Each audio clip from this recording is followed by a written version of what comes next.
isn't the only country with a major political split over the question of who comes in and under what circumstance. It's not the only country where its leaders baldly lie to its own people about the effects of that immigration. Yesterday, for example, in Sweden, a police station was hit by a grenade attack.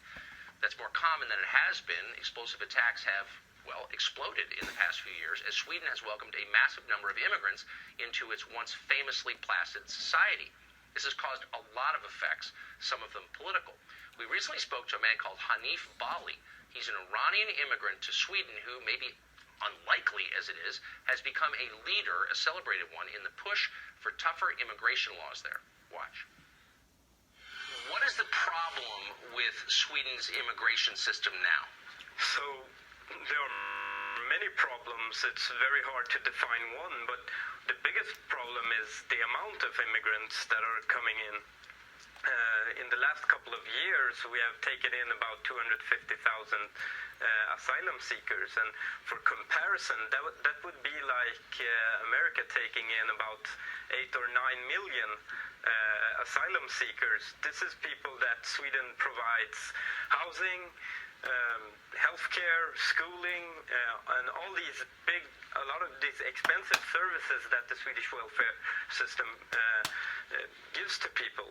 And this has created, of course, a lot of huge costs in the short run for the Swedish system, but also when we look at the long term, what we're seeing now with crime and poverty is effects of having a very lax migration system for 10, 15 years ago. And what we're seeing now with basically ghettos and street gangs, which is a phenomenon that never even heard of in Sweden, and also jihadists traveling abroad, etc. These are problems that are new to Sweden, and Sweden's system is not capable of, it's not capable and it's not designed to handle these problems. For example, in unemployment, in 2006, about 20% of people unemployed were immigrants and foreign-born. Today, that number is up to 60%.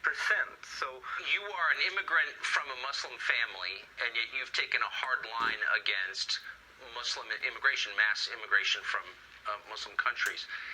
What's the response been to you? If we want to help people, and that is truly what we want to do, you cannot put so much pressure to the system that the system collapses under its own weight. And the response I've been having, because I'm merely putting this statement out that's saying, look, there's a limit to how many people you can take in, has been to call me basically Uncle Tom, a house nigger. I've been compared to Dr. Mengele, and this is not from random people on the street. These are people who have prominent posts in parties, in the left, in newspapers, and this is, of course, because I don't tell them the wishful thinking that they want to hear. Yes. Well, we're very familiar with that in this country. You're a brave man, and we wish you luck. Thank you for joining us tonight. Thank you.